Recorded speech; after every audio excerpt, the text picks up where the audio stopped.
አደራችሁ።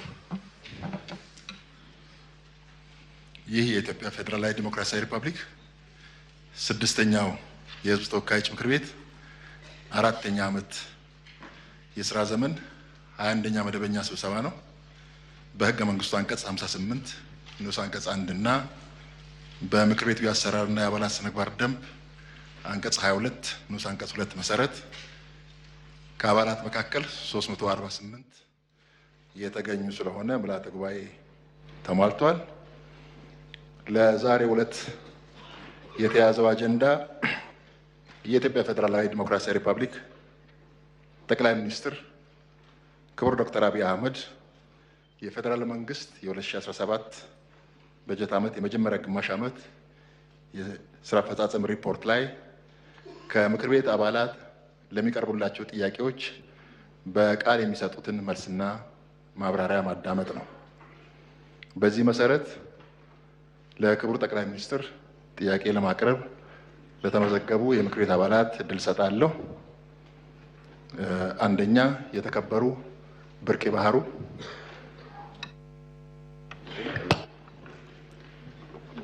አመሰግናለሁ። የተከበሩ አፈ ጉባኤ፣ አመሰግናለሁ። ክቡር ጠቅላይ ሚኒስትር፣ ከምክር ቤቱ ለሚነሱ ጥያቄዎች ምላሽና ማብራሪያ ለመስጠት በመካከላችን ስለተገኙ እያመሰገንኩኝ ጥያቄ ከማቅረቤ በፊት የተሰሩ ስራዎች አስተያየት ለመስጠት እንዲፈቀድልኝ በአክብሮት እጠይቃለሁ። እንደምታወቀው ሀገራችን ከለውጡ መንግስት ጀምሮ ብዙ የውስጥና የውጭ ፈተናዎች የተጋረጡበት ቢሆንም በመንግስት ቆራጥ አቋምና የህዝባችን ከፍተኛ ጽናት ተደምሮበት ኢትዮጵያ ወደ ብልጽግና እያደረገችው ያለችውን ጉዞ ከመነሻ ንድፈ ሀሳብ እስከ ተግባር የተከናወኑ ያሉ የልማት ስራዎች ከድህነት የምናመልጥበት ብቻ ሳይሆን እንደ ዜጋ የነገ ትውልድ ቀና እንድል ዛሬ ላይ ዘመኑን መዋጀት የሚያስችል መልኩ ሰው ተኮር የልማት ስራዎች እየተሰሩ ይገኛሉ። ለዚህም የእርስዎ በስልታዊ አመራር ፈተናን ተጋፍጦ ሀገርን ወደፊት መግፋት እንደሚቻል አሳይቶናል። ለዚህም ማሳያ በአዲስ አበባ ከተማ በሁሉም ማዕዘን እየተተገበሩ ያሉ ኮሪደር ልማት፣ የኮሪደር ልማት ተነሺዎችን መልሶ የማቋቋም ስራ ከነበሩበት የተሻለ አካባቢና የንግድ እንቅስቃሴ ተፈጥሮላቸው ውብና ምቹ የማህበራዊ መስተጋብራቸው በጠበቀ ይዘት ማልማት በገላንጉራ የተሰራ ትምህርት ቤት በተለይ ከካሳንቺስ የተነሱ ሰዎችን በገላንጉራ የተሰሩ ትምህርት ቤቶች ከኬጂ እስከ ሁለተኛ ደረጃ ትምህርት ቤት፣ የንግድ የስፖርት ማዘውተሪያ ስፍራ፣ የአረጋውያን የመመገቢያ ማዕከል፣ ለሴቶች የስራ ዕድል ፈጠራ በአጠቃላይ የተመለከትነው የካሳንቺስ መልሶ ማልማትና ኮሪደር ልማት በልማት ምክንያት ተነሺዎችን ኑሯቸው እንደተስተጓጎለና ችግር ውስጥ እንደወደቁ ተደርጎ በተዛባ መልኩ በአንዳንድ ማህበራዊ ድረገጽ እና ሚዲያዎች ሲራገብ የነበረው ውሸት መሆኑንና የተሻለ አካባቢና ኑሮ ተፈጥሮላቸው እየኖሩ መሆናቸውን በጉብኝታችን ማወቅ ችለናል። በመንገድ መሰለት በቦሌ ቡልቡላ ፓርክ በከተማ መስፋፋት ምክንያት የተፈናቀሉትን ገበሬዎችን መልሶ ለማቋቋም የተሰራው የቃሊቲ እንስሳት ልማትና ግብርና ልቀት ማዕከል ኑሮ ውድነትን ታሳቢ ያደረገ የገበያ ማዕከል በጣም የሚበረታታና እንደ ሀገርም ሊሰፋ የሚገባ ትልቅ መልካም ተሞክሮና የትላንትን ዕዳ ወደ ምንዳ የቀየረው እሳቤ መሆኑ ዋናዎቹ ናቸው።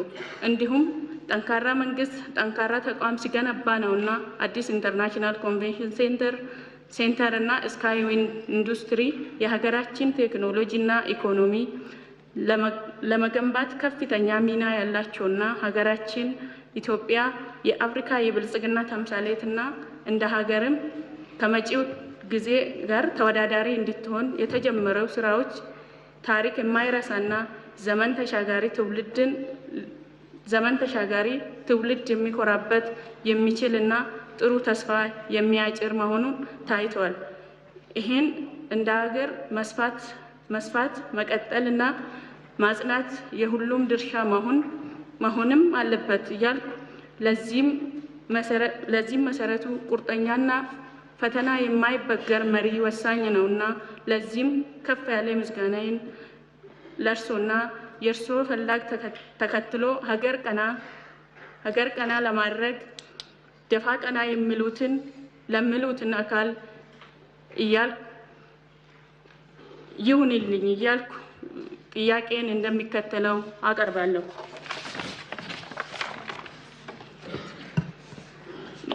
በኢትዮጵያ አሁን እየታየ ላለው በርካታ ቀውሶች አንዱና ዋናው ምክንያት ኋላ ቀር ፖለቲካ ባህላችን ነው። ፖለቲካዊ አጀንዳዎች በውይይትና በድርድር የመፍታት ልምምዳችን በጣም ደካማ ነው። መገዳደል፣ መጥፋፋት እና ተቃርኖ ፖለቲካ ዛሬም ዋጋ እያስከፈለን ነውና መንግስትና መሪ ፓርቲው ችግሮችን ሰላማዊ በሆነ መንገድ ተነጋግሮ የመፍታት ባህል መጎልበት ላይ የተሰራ ስራ የተገኘ ውጤትና ቀጣይ ትኩረት አቅጣጫ ቢብራራ። በተጨማሪም የፕሪቶሪያ ስምምነት በሰሜኑ ሀገራችን ክፍል ያስገኘው ሰላም እፎይታ የሚሰጥ ሲሆን በስምምነቱ መሰረት ዘላቂ ሰላምን ለማረጋገጥ የሚያስችሉ ተግባራዊ ሊደረጉ የሚገባቸው የስምምነት ነጥቦቹ ተግባራዊነት በምን ደረጃ ላይ ይገኛል? የመልሶ መደራጀት ስራው ዲዲአር አፈጻጸም፣ ተፈናቃዮቹን የመመለስ ስራ በምን ደረጃ ላይ ይገኛል? በመጨረሻም በትግራይ ክልል እየታየ ያለው ወቅታዊ የፖለቲካ ሁኔታስ ወደ ግጭት እንዳያመራን እና ድጋሜ ዋጋ እንዳያስከፍለን ምን እየተሰራ ይገኛል? አመሰግናለሁ። እናመሰግናለን። በመቀጠል የተከበሩ ፈቃዱ ጋሻውሎ።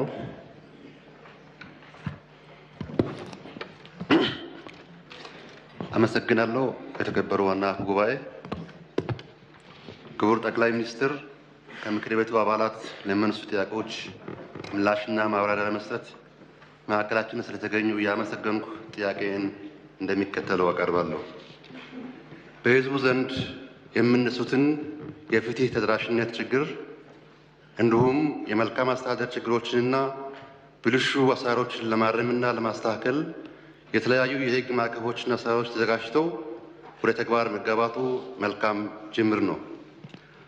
ይሁን እንጂ ከሚታዩት ውስብስብና ዘርፈ ብዙ ችግሮች አኳያ አሁንም የፍትህ ዘርፉ በርካታ ችግሮች የሚነሱበት ነው። ሌብነትና ብልሹ አሰራሮችም በተመሳሳይ መልኩ። ስለሆነም በእነዚህ ዘርፎች ላይ መሰረታዊ ለውጥ ለማምጣት በቀጣይ የሚቀመጡ አቅጣጫዎችን በተመለከተ ማብራሪያ ሊሰጥበት አመሰግናለሁ። እናመሰግናለን። በመቀጠል የተከበሩ ስመኝ ሳህሉ። አመሰግናለሁ። የተከበሩ አፈ ጉባኤ፣ አመሰግናለሁ። ክቡር ጠቅላይ ሚኒስትር፣ ወደ ጥያቄ ከመሄድ በፊት የአንድ ደቂቃ ይፈቀድልኝ። ክቡር ጠቅላይ ሚኒስትር፣ ገና ብዙ መስራት የሚገባን የቤት ስራ ያለብን ቢሆንም በእርስዎ አመራር ሰጭነት በሀገሪቱ አንዳንድ አካባቢዎች ከነበረው መጠነ ሰፊ የሰላም ችግር አሁን ላይ ለመጣው አንጻራዊ ሰላም ማመስገን እፈልጋለሁ። ለዚህም ትልቅ አስተዋጽኦ ለነበራቸው ከላይ እስከታች ላሉ አመራሮቻችን፣ ለጸጥታ መዋቅራችንና ለአስተዋዩ ሕዝባችንም ምስጋናዬ ከፍ ያለ ነው። ይህም አንጻራዊ ሰላም በመጣባቸው አካባቢዎችም በፌዴራል መንግስት እገዛና ድጋፍ በርካታ የልማት ስራዎች እየተሰሩ እንደሆነ በአካል ወርደን ተመልክተናል። አዲስ አበባ ውስጥም የተሰሩና እየተሰሩ ያሉ ሰው ተኮር ተግባራት የሚደነቁ ናቸው።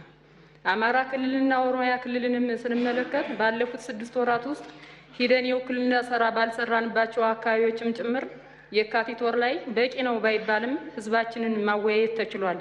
ይህ ተግባር የሚበረታታና ተጠናክሮ መቀጠል ያለበት ተግባር ነው። ከዚህ በመቀጠል ጥያቄን በጽሁፍ አቀርባለሁ። በንባብ ክቡር ጠቅላይ ሚኒስትር፣ አገራችን ኢትዮጵያ የውጭም ሆነ የውስጥ ጠላቶቻችንን በመመከትና የህዝቡን ሰላምና ደህንነት ለመጠበቅ የሚደረገው እልህ አስጨራሽ ትግል በተለይም የህግ የበላይነት እንዲከበር የሚደረገው ጥረት የሚበረታታ ነው። ይህም ከአንድ ለሰው ቅድሚያ ለሚሰጥ መንግስት የሚጠበቅ ተግባር ነው። ሆኖም ግን ዛሬም በበርካታ የሀገሪቱ አካባቢዎች ዜጎቻችን በአክራሪዎች፣ በታጣቂዎች፣ በጽንፈኛ ኃይሎች በአሰቃቂ ሁኔታ ይገደላሉ፣ ይታገታሉ፣ ኢሰብአዊ ድርጊትም ይፈጸምባቸዋል። ክቡር ጠቅላይ ሚኒስትር፣ ይህ ግጭትና የሰላም እጦት ለነጻ የዜጎች እንቅስቃሴና ነጻ የሸቀጦች ዝውውር ላይ ሌሎችም ተግባራት ላይ ከፍተኛ ተጽዕኖ ያሳድራል። ይህንን የሰላም ችግር በዘላቂነት ለመፍታት ምን እየተሰራ ነው? ጫካ ከገቡ ታጣቂ ቡድኖች ጋር ችግሩን በሰላማዊ መንገድ በአጭር ጊዜ ውስጥ ለመፍታት በመንግስት በኩል ብዙ ጥረቶች እየተደረጉ መሆኑ በተደጋጋሚ ተገልጿል። በተጨባጭ ውጤትም እየተመዘገበ ነው። ይሁንና ከችግሩ ስፋትና ውስብስብነት አኳያ አሁንም በኦሮሚያ ክልልም ሆነ በአማራ ክልል ሙሉ በሙሉ ከችግር ያልተላቀቁ አካባቢዎች አሉ። ክቡር ጠቅላይ ሚኒስትር፣ ችግሩ ከስር መሰረቱ ለመፍታት እየተሰሩ ያሉ ስራዎች ላይ ማብራሪያ ቢሰጥ አመሰግናለሁ። እናመሰግናለን። በመቀጠል የተከበሩ ዶክተር ስለሺ ኮሬ።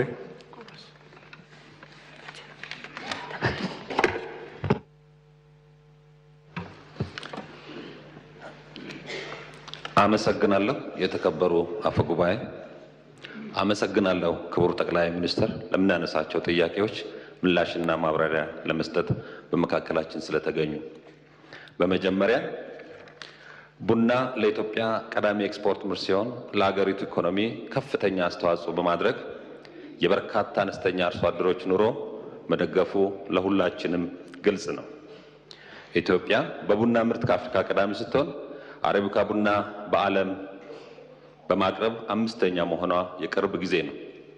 አሁንም በያዝነው ወር በኢትዮጵያ ቡና አማካይ የውጭ ንግድ ካለፈው ዓመት ጋር ሲነጻጸር የ3.5 በመቶ ጭማሪ አሳይቷል።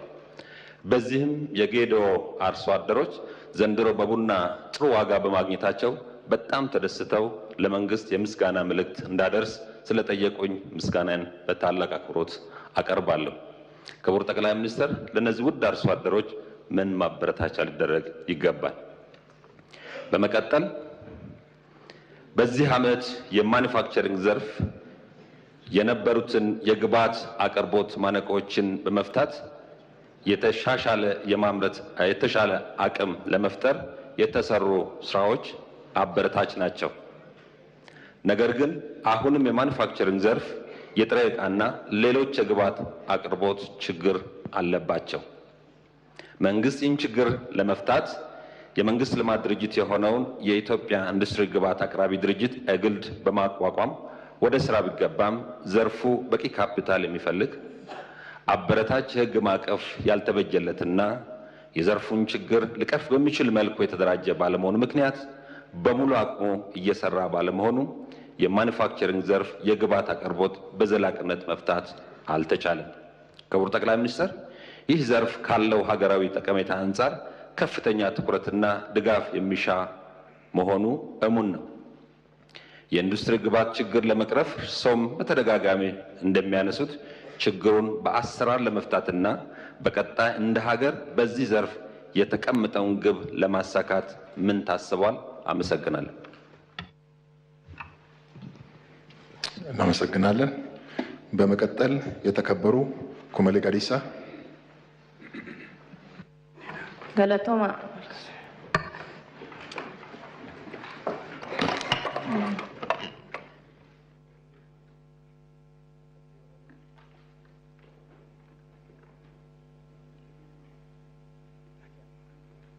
Galatoomaa kabajamoo fayyaa'ee Galatooma kabajamoo muummicha ministeeraa keenya gaaffii bakka bu'oota uummataa irraa ka'u deebii fi ibsa bal'aa itti kennuuf jidduu keenyatti waan argamtaniif guddaa galatoomaa jecha gaaffii koo dubbisaanan akka armaan gadiitti dhiyeessa.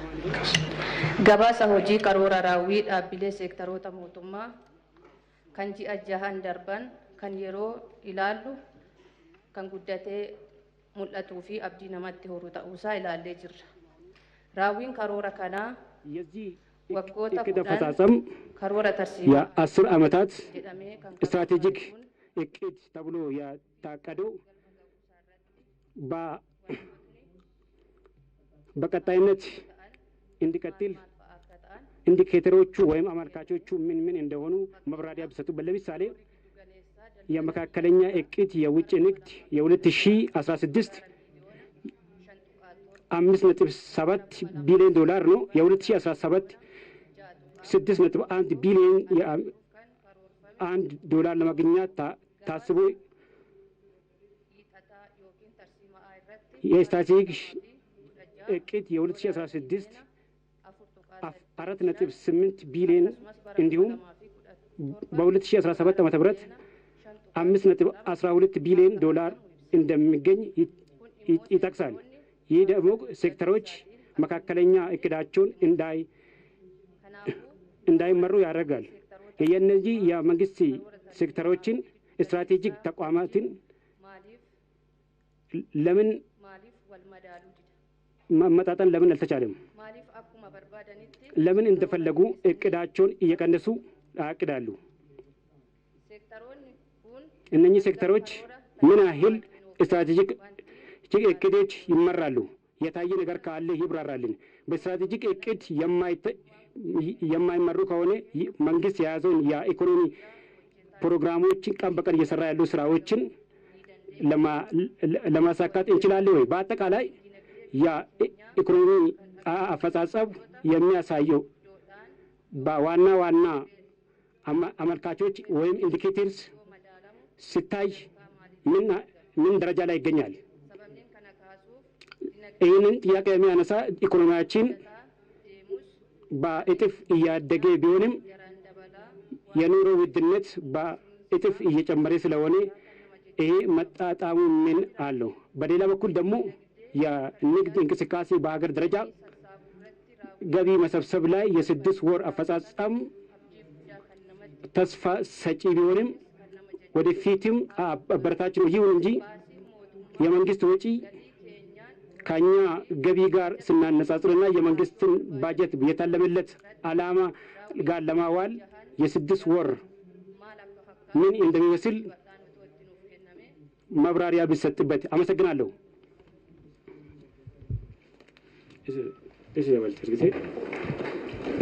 እናመሰግናለን። በመቀጠል የተከበሩ ብርሃኑ አንካራ።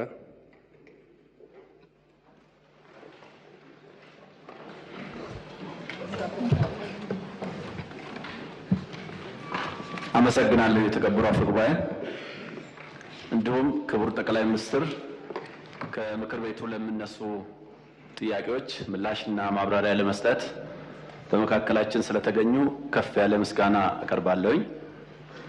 ከዚህ በመቀጠል ወደ ጥያቄ አመራለሁኝ።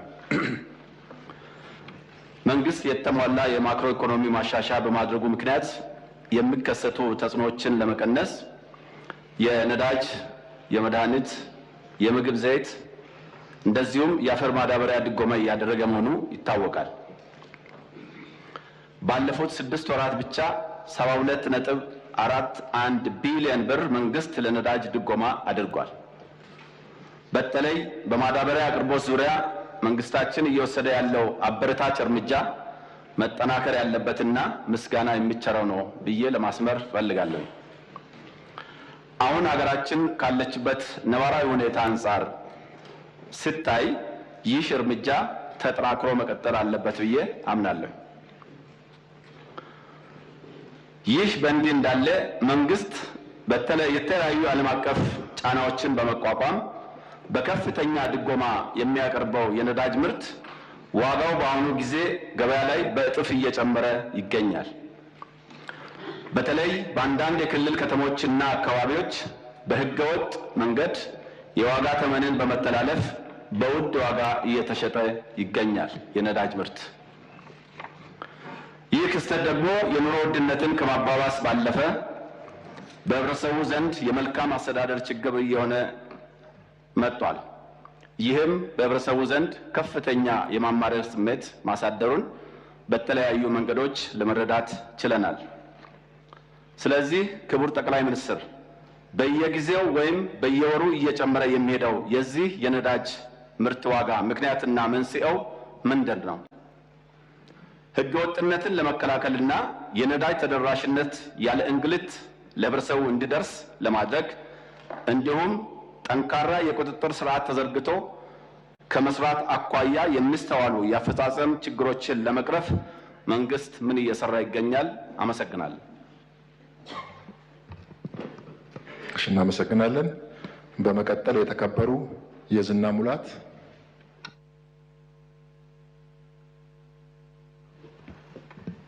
አመሰግናለሁ። የተከበሩ አፈ ጉባኤ፣ ክቡር ጠቅላይ ሚኒስትር፣ ለምናነሳቸው ጥያቄ ምላሽና ማብራሪያ ለመስጠት በመካከላችን ስለተገኙ ያመሰገንኩ ጥያቄ እንደሚከተለው በድባብ አቀርባለሁ። እንደ ሀገር የዋጋ ንረትና የኑሮ ውድነትን ከመቀነስ አኳያ መንግስት እየሰራ ያለው ስራ አበረታች ነው ብዬ የመንግስት የ6 ወር አፈጻጸም ሪፖርት ላይ ባለፈው 2016 ታህሳስ ወር የዋጋ ግሽበት 23.7% የነበረ ሲሆን በ2017 ዓመተ ምህረት በታህሳስ ወር ወደ 17% ዝቅ ብሏል። የምግብ ዋጋ ግሽበት በ2016 ታህሳስ ወር ወደ 18.7% ዝቅ ብሎ ተመዝግቧል። ምግብ ነክ ያልሆኑ የዋጋ ግሽበት በ2016 ታህሳስ ወር 26.1% የነበረ ሲሆን በ2017 ታህሳስ ወር ወደ 14.4% ዝቅ ብሎ እንደተመዘገበ በሪፖርቱ ተመላክቷል። ነገር ግን በአሁኑ ሰዓት የመንግስት ሰራተኛውን ጨምሮ በዝቅተኛ የኑሮ ደረጃ ላይ የሚገኙ የህብረተሰብ ክፍሎች በኑሮ ውድነት እየተጎዱ ባሉበት ወቅት እንዴት የዋጋ ንረት ቀንሷል ሊባል ቻለ? ይህ ሪፖርት መሬት ላይ ካለው እውነት ጋር ምን ያህል ሊጣጣም ይችላል? ያልተገባ የዋጋ ጭማሪ በማድረግ ህብረተሰቡን የሚያማርሩ ህገወጥ ነጋዴዎች ላይ ምን ያህል አስተማሪ እርምጃ ተወስዷል? ማብራሪያ ቢሰጥ በጣም አመሰግናለሁ። አመሰግናለን። በመቀጠል የተከበሩ ባርጤማ ፈቃዱ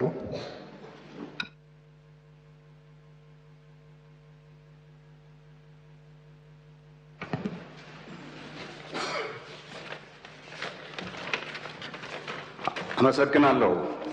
የተከበሩ አፈጉባኤ፣ የተከበሩ የዚህ ታላቅ ሀገራችን ኢትዮጵያ ጠቅላይ ሚኒስትር ዶክተር አብይ አህመድ የመንግስት የ6 ወር አፈጻጸም በተመለከተ ከፓርላማው አባላትና ከህዝብ ለሚነሱለት ጥያቄዎች አስተያየቶችና ምላሽ ለመስጠት ስለተገኙ አመሰግናለሁ።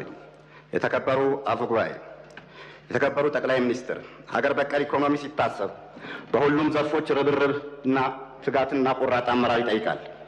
በተለይ በግብርናው የሚሰጠው ትኩረት፣ ክትትል፣ ድጋፍ የአንበሳው ድርሻ ይወስዳል።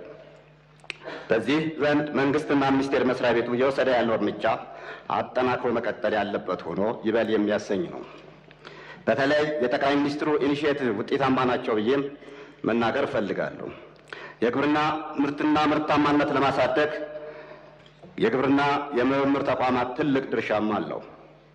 ምግብና ስነ ምግብ በማረጋገጥ ምርምር ወሳኝ ነው። እነዚህ ተቋማት ህጋዊ የምርምር ይዞታቸው ከተማ አስተዳደሮችና በክልሎች እየተነጠቁ ነውና እንዲታደጓቸው ነው የምጠይቀው። ተመራማሪዎችም ማጥቃት የስራ ላይ ዋስትና እና ጥቅማጥቅማቸው ሊታሰብበት ይገባል። በሌላ በኩል በግብርና ምርምር፣ በግብርና ግብዓትና መድኃኒት ቁጥጥር፣ በብዝሃ ህይወት ምርምር የሚሰሩ የግብርና ሚኒስቴር ተጠሪ ተቋማት ባለሙያዎችና አመራሮች ከስራቸው ጋር ተያያዥነት ባላቸው ዓለም አቀፍ የምርምር ተቋማት የግብርና ምርቶችና ግብዓቶች ስታንዳርድ ከሚያወጡ ድርጅቶች ጥሪ ሲደረግና ለፍተሻ ከውጭ የተመረቱ መድኃኒትና የግብርና ምርቶች ለመፈተሽ እስከ ማምረቻው ድረስ ሊያስኬድ ይችላል። ነገር ግን ጉዞ ክልከላ ይደረጋል። በዚህም ምክንያት ማግኘት የሚገባን እያጣን ነው። ክቡር ጠቅላይ ሚኒስትር፣ ይህ በእነዚህ ብቻ ሳያበቃ የዲፕሎማት ፓስፖርት ያላቸው ጭምር እንዳይወጡ እየተከለከለ ነውና ይህንን ክቡር ጠቅላይ ሚኒስትር እንዴት ያዩታል? በመቀጠልም አነሳው የቁጥጥር ተቋማት አወቃቀር ነው።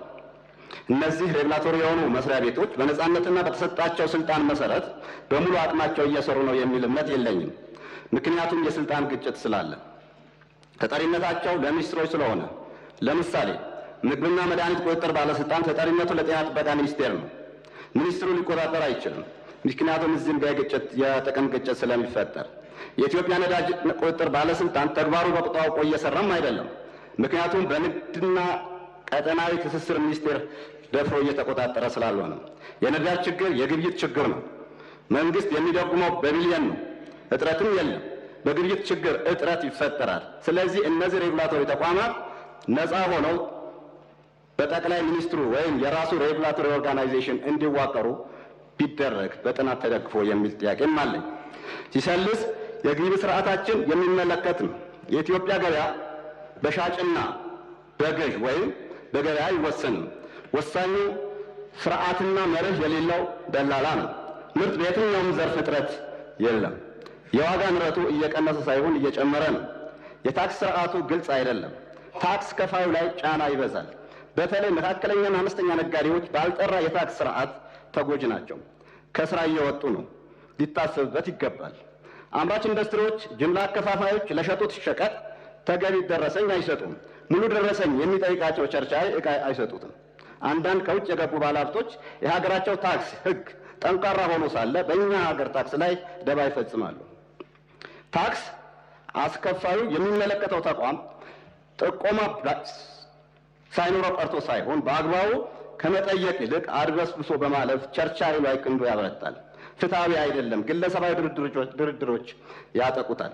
የተከበሩ ጠቅላይ ሚኒስትር፣ የታክስ ተቋሙ ሊፈተሽ ይገባል። ነጋዴው ከባንክ ተበድሮ በግለሰብም ብድር ሁሉ ሊሰራ ይችላል። ያ ሁሉ ታክስ አስከፋዩ የኔ ነው ይለዋል። ታክስ እንዲሰወር ወይም ድርድር እንዲገባ ያስገድደዋል። መንግስት ማግኘት የሚገባ አያገኝም። በታክስ ላይ እምነት እንዳይኖር ያደርጋል። ግብይትም የታክስ ስርዓቱ በጥናት መልስ ማግኘት አለበት የሚል እምነት አለኝ። ሌላው የሀገራችን የጸጥታ ሁኔታ ይመለከታል።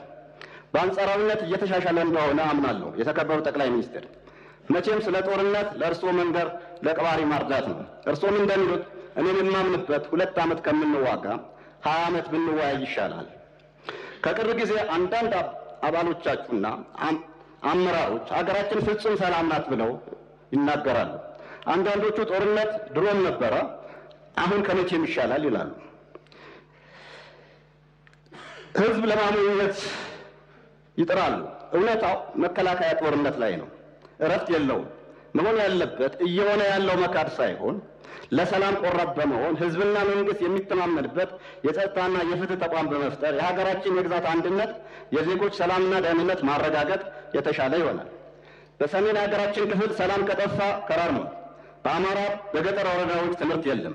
አመራር ይሞታል። ዜጎች ስጋት ላይ ናቸው። የምድርም የአየር ውጊያ አለ። ኦሮሚያ የተሻለ ነገር ቢኖርም አመራር ይሞታል። የደህንነት ስጋቱ አሁንም አለና ዘላቂ ሰላም ማምጣት አልተቻለም። የመንግስት ቁርጠኝነት ከንግግር ባለፈ በተግባር ቢገለጽ። የትግራይ ሁኔታ ማዕከላዊ መንግስት እልባት ለምን አይሰጥም? ህወሓት እስከ መቼ ሰላም እየነሳ ይኖራል? የስልጣን ሱስ የትግራይ ህዝብ እረፍት በመንሳት ሰላም እንዳይኖር የፕሪቶሪያ ስምምነት እየጣሱ ይገኛል። አደብ እንዲገዙ መደረግ አለበት ብዬም አምናለሁ። መንግስትም ማስተናገድ ያለበት በፕሪቶሪያ በተፈረመው መሰረት ነው። ተደራዳሪ የፌዴራል መንግስት ጨምሮ ብልጽግና ጨምሮ በትግራይ የሚንቀሳቀሱ ኃይሎች ያካተተ ክልሉ የሚመራው ጤነኛ አደረጃጀት መፈጠር ያለበት ይመስለኛል። ክቡር ጠቅላይ ሚኒስትር ይህንን የእርስዎ ትኩረት የሚሻ ይመስለኛል። በመጨረሻ የመሰረተ ልማት ጉዳይ ነው። በሀገራችን አሁን ባለው ሂደት አሌ የማይባሉ ለትውልድ ተሻጋሪ የሆኑ ለመቁጠር ጊዜ የሚበሉ ፕሮጀክቶች የተጀመሩ እንደሆነ አይቻለሁ። ለምሳሌ ገበታ ለሸገር፣ ገበታ ለሀገር፣ ገበታ ለትውልድ በጥሩ ጎን የምናያቸው ናቸው። ክፍተቶች ቢኖሩበትም የኮሪደር ልማት ለውጥ የታየባቸውና ይበልጡ በእርስዎ ትኩረት የተደረገባቸው በመሆኑ እዚህ ከፍተኛ ልማቶች አሉ። እናም ሁሉም ሊመሰክርለት የሚገባ ነው። ለዚህ ላይ ልማቶቹ ተነሺዎች ተጠግቶ ማዳመጥ ይጠይቃል። ሀሳባቸው ከካድሬ ከሚሸፈን ጤነኛው አካል ገብቶ ቢያያቸው፣ ካድሬ ጤነኛ አይደለም እያልኩ አይደለም፣ ቢያያቸው የሚል ነገር አለኝ። በመጨረሻም ማነሳው የፍትሃዊነት የልማት ጉዳይ ነው። ክቡር ጠቅላይ ሚኒስትር፣ በእርግጥ ሁሉም መዳረስ ባይቻልም በቅደም ተከተል አስይዞ ቅድሚያ ለሚገባው በመስፈርቱ መልማት አለበት የሚል አምናለሁ። ማዕከላዊ ኢትዮጵያ ክልል ግን ብዙ ይጎለዋል፣ ትኩረት ሊሰጠው ይገባል። መንገድ፣ ኢንዱስትሪ ፓርኮች፣ እነዚህ ከሀገር ገበታዎች አኳያ ሊታሰብበት የሚገባ ክልል ነው። እርሶም ያውቁታል። ያለማ ክልል ማዕከላዊ ክልል ከሌሎቹ ክልል ማዕከል ቢሆንም የቅርብ ዞኖች ቢሆንም ያለማ ክልል እንደሆነ በሰፊው ያውቁታልና ለእርሶ መንገር ብዙም አይገባም፣ ግን ትኩረት ሊሰጠው የሚገባ ይመስለኛል። መጨረሻም የምርጫ ክልል በሚመለከት ነው። ምርጫ ክልል የምሁር አክሊል ወረዳ ነው። ብዙ ለኢንቨስትመንት ሰፊ መሬት፣ ምቹ የአየር ንብረት፣ ጥንታዊ የቱሪስት መስህቦች ያሉት፣ ወጣት ተማሪ የተማረ የስራ ኃይል ያለበት፣ እንግዳ ተቀባይና ስርዓት ያለው አስተዳደር የህዝብ አስተዳደር ያለበትና ነገር ግን በከፍተኛ ሁኔታ ለመልማት እንቅፋት የሆነበት ኢንቨስተር እንዳይገባ ሪሶርቾች ለወረዳም ለሀገርም እንዳይጠቀም የስራ ዕድል በአግባቡ እንዳይፈጠር ችግር የሆነበት መንገድ ነው። ይህ መንገድ ዛሬ የተጀመረ ጥያቄ አይደለም። ከዚህ ወረዳ ጥያቄ በኋላም በጋራም የተጠየቁ የቀድሞ የደቡብ ክልል በሰፊው ጥያቄ ለቀድሞ የኢትዮጵያ መንገዶች ባለስልጣን ለአሁኑ የኢትዮጵያ መንገዶች አስተዳደር ኮሚቴ ጭምር አዋቅሮ እንዲጠና ጥያቄ አቅርቦ ጥናት ተጀምሮ ነበር። በመሃል በሀገራችን በተፈጠሩ አንዳንድ ጉዳዮች ተቋርጦ እስካሁን መልስ አላገኘም። በመንገድ ጉዳይ እናቱ ገና የሄደችበትና የሞተችበት እኩል ነው የሚያለቅሰው። የምሁር አክሊል ወረዳ ጉዳይ ግን እናቱ እንደሞተችበት ልጅ ነው። የምሁር አክሊል ወረዳ የአስፋልት ጉዳይ በእርሶ የስልጣን ዘመን መልስ ካላገኘ የቁራ ጩኸት ነው የሚሆነው። ክቡር ጠቅላይ ሚኒስትር፣ የእርሶ ተግባራዊ ምላሽ እንዲያስቡበት እማጽናለሁ። ሌላው የከሬም መካከለኛ መስኖ ፕሮጀክት በወጣቶች የመስኖ ተጠቃሚነት ፕሮጀክት ተጀምሮ ብዙ መዋዕለ ንዋይ የፈሰሰበት የተፈጥሮ ሀብት ተመንጥሮ በአሁን በደለልና በናዳ እየተሞላ 85% በላይ የተጠናቀቀ ነገር ግን ያላለቀ ለኪሳራ እየተዳረገ ያለ ፕሮጀክት ነው። ይህ ለቆላማ መስኖ ሚኒስቴር ተደጋጋሚ ጥያቄ ብናቀርብም ምላሽ ያልተሰጠውና ትኩረት ቢደረግበት። አመሰግናለሁ። እናመሰግናለን። በመቀጠል የተከበሩ ጀንበር አያልነህ።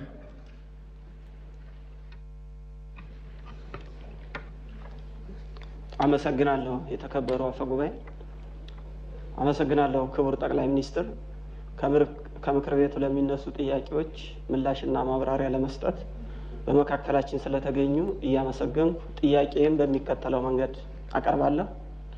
እንደ ሀገር ባለፉት 30 ዓመታት ኢፍትሐዊ በሆነ መንገድ የባህር በር አልባ የሆንበትን ታሪክ በሚቀይር እንዲሁም የቀጠናውን ትብብርና ዘላቂ ሰላም በሚያረጋግጥ መንገድ የባህር በር ለማግኘት መንግስት እያደረገ ያለውን ጥረት የኢትዮጵያ ሕዝብ ያለምንም ልዩነት የሚደግፈውና የዘመኑን ትውልድ ታሪክ በደማቅ ቀለም የሚያሰፍረው እንደሆነ እሙን ነው። መንግስት በዚህ ረገድ እያሳየ ያለው የዲፕሎማሲ ተጋድሎ እጅግ የሚደነቅ ነው። ከዚህ ጋር ተያይዞ በግማሽ ዓመት አፈጻጸም ሪፖርቱ እንደተመለከተው ባለፉት ጊዜያት በትብብር ላይ በተመሰረተ አገራችን የባህር በር ባለቤት የሚያደርጋትን ስምምነት ከሶማሌ ላንድ ጋር የተፈራረመችበት እንዲሁም ከሶማሌ ጋር በሰላማዊ መንገድ ምክክር የተጀመረበት ሁኔታ ተጠናክሮ ቀጥሏል። ክቡር ጠቅላይ ሚኒስትር፣ እነዚህ የዲፕሎማሲ ጥረቶች ያስገኟቸውን ውጤቶች ቢገልጹልን። በተጨማሪም የባህር በር ጥያቄያችን ሰላማዊ፣ ህጋዊ እና ፍትሃዊ በሆነ መንገድ ምላሽ እንዲያገኝ የተከናወኑ ስራዎችን፣ የተገኙ ውጤቶችና የወደፊት የትኩረት አቅጣጫዎች ላይ ተጨማሪ ማብራሪያና ገለጻ ቢደረግ አመሰግናለሁ። እናመሰግናለን። በመቀጠል የተከበረው አዲሱ አሰፋ። አመሰግናለሁ የተከበሩ አፈ ጉባኤ፣ አመሰግናለሁ ክቡር ጠቅላይ ሚኒስትር። ከምክር ቤቱ አባላት ለሚነሱ ጥያቄዎች ምላሽና ማብራሪያ ለመስጠት በማዕከላችን ስለተገኙ በድጋሚ ያመሰገንኩኝ ጥያቄን እንደሚከተለው በጽሁፍ አቀርባለሁ። መንግስት ሰው ተኮር መሆኑን ካረጋገጠባቸው ተግባራት መካከል አንዱ የከተሞች የኮሪደር ልማት ስራዎች ሲሆን የኮሪደር ልማቱ ከተሞችን ጽዱና ለነዋሪዎች ምቹ ከማድረግም ባሻገር ለዜጎች በተለያዩ አማራጮች የቤት አቅርቦትን በማሳለጥ ከ137,000 በላይ ቤቶችን ለመገንባትና ማስተላለፍ የቻልንበት ሁኔታዎች ነበሩ። ይህ ተግባር ደግሞ የኑሮ ውድነትን ከማቃለል አንጻርም ፋይዳው የጎላ ነው። ሆኖም ግን ዝቅተኛ ገቢ ያላቸው የህብረተሰብ ክፍሎች ተጠቃሚነትና የመኖሪያ ቤት ፍላጎት አንጻር ሰፊ ስራን የሚጠይቅ ስራ መስራት እንደሚጠበቅብን እንዳለ ሆኖ በተለይ ደግሞ በአዲስ አበባ ከተማ ውስጥ ከ1997 ዓ.ም ጀምሮ ተደራጅተው ገንዘብ ሲቆጥቡ የነበሩ የህብረተሰብ ክፍሎችም ሆኑ አጠቃላይ የቤት ፈላጊዎችን የቤት አቅርቦት ከተጠቃሚ ቁጥር ጋር ይጣጣም እንዲህ ለማድረግ ምን እየተሰራ ነው? በሌላ በኩል ከአዲስ አበባ ከተማ ውጪ ባሉ የሀገራችን ከተሞችም ሆነ በገጠር እየተሰራ ያለው የኮሪደር ልማት ስራ ኢኮኖሚያዊ ፋይዳና በህብረተሰቡ ላይ ሊያስከትል የሚችለው ኢኮኖሚያዊ ጫና እንዴት ተገምግሟል? በተጨማሪም ከዚሁ ከኮሪደር ልማት ስራዎች ጋር ተያይዞ በአንዳንድ አካባቢዎች ህዝቡን የሚያማርሩ በአተገባበር ወይም በአፈጻጸሙ ወቅት የሚታዩ ክፍተቶች እንዳሉ በተለያየ መንገድ ቅሬታ ሲቀርብ ይታያል።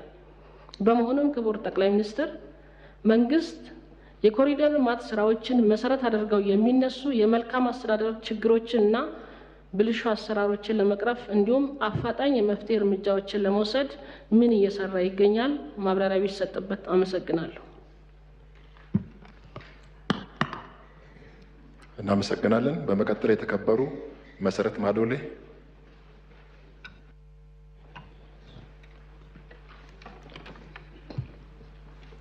አመሰግናለሁ። የተከበሩ አፈ ጉባኤ፣ አመሰግናለሁ።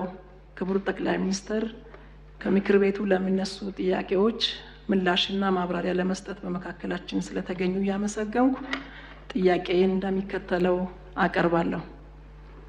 መንግስት ባለፈው ዓመት ለአርሶና አርብቶ አደር በሰጠው ልዩ ትኩረት 19.61 ሚሊዮን ኩንታል ማዳበሪያ በወቅቱ ለክልሎች ማቅረቡና የተደረገው ድጎማ በግብርና ዘርፍ ለታቀደው ሀገራዊ ግብ ለማሳካት ሚናው የጎላ መሆኑ ግልጽ ነው። መንግስት ለወሰደው ቁርጠኛ አቋም ሊመሰገን ይገባል።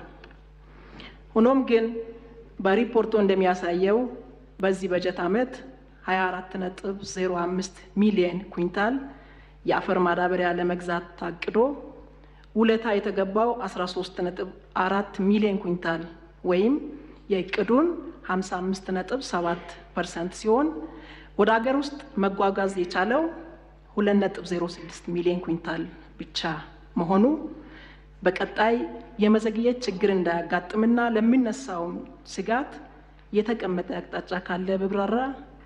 አመሰግናለሁ።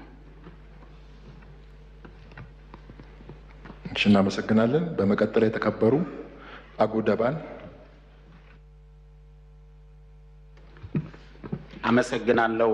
የተከበሩ አፈ ጉባኤ፣ አመሰግናለሁ። ክቡር ጠቅላይ ሚኒስትር ከምክር ቤቱ አባላት ለሚነሱ ጥያቄዎች ምላሽና ማብራሪያ ለመስጠት በመካከላችን ስለተገኙ እያመሰገንኩ አስተያየትና ጥያቄን እንደሚከተለው አቀርባለሁ። ክቡር ጠቅላይ ሚኒስትር በእርሶ ሀሳብ አመንጭነትና ኢኒሼቲቭ የሀገራችን ትልቅነት የሚያሳዩ እና የሕዝቡን ክብር የሚመጥን ሀገራዊ ፕሮጀክቶች ተገንብቷል፣ እየተገነቡም ይገኛሉ። ከነዛ መካከል ለአብነት ጥቂቱን ቢያነሳ በቱሪዝም ዘርፍ የተሰሩ ስራዎች፣ በስፔስ ሳይንስ የተሰሩ ስራዎች፣ በአርቲፊሻል ኢንቴሊጀንስ ዘርፍ የተሰሩ ስራዎች፣ አዲስ ኢንተርናሽናል ኮንቬንሽን ሴንተር፣ የስካይዊን የድሮን ማምረቻ ኢንዱስትሪ እና የድሮን ምርቱ የሀገራችን ሉዓላዊነት ለመጠበቅ የሚያስችል ሁሉንም አይነት ተተኳሽ የሚያመርት ፋብሪካ ተገንብቶ ወደ ምርት መገባቱ እንዲሁም የሌማት ትሩፋት በገጠርና በከተሞች በተጨባጭ ውጤት ያመጡ መሆኑን በህዝብ ውክልና ስራችንና በመስክ ጉብኝት በየአካባቢ ያሉትን ማረጋገጥ ችለናል። ክቡር ጠቅላይ ሚኒስትር፣ የሌማት ትሩፋት ውጤቶች ምግብና ስነ ምግብ ከማሻሻል ባለፈ የገቢ ምንጭና የስራ ዕድልም እየሆነ ይገኛል። ስለሆነም በአጭር ጊዜ እነዚህ ስኬቶች እንዲመዘገብ ሀሳብ በማመንጨትና በመተግበር ለሰጡት በሳል አመራር እንደ ህዝብ ተወካይ ደግሜ እያመሰገንኩ ጥያቄን እንደሚከተለው አቀርባለሁ። አንደኛ፣ የኢትዮጵያ መንግስትና ህዝብ በያዙት ቁርጠኛ አቋምና ሀገራዊ ግብ መሰረት የማምረት አቅምን በማሳደግ ስንዴን ከውጭ ማስገባት በማቆም ወደ ውጭ መላክ ጭምር መቻሉ በሀገራችን በሂደት በምግብ ዋስትና ራሷን በመቻልና ሌሎችን መደገፍ የምትችል ሀገር መሆኗን የሚጠቁም አንዱ ተግባር ነው።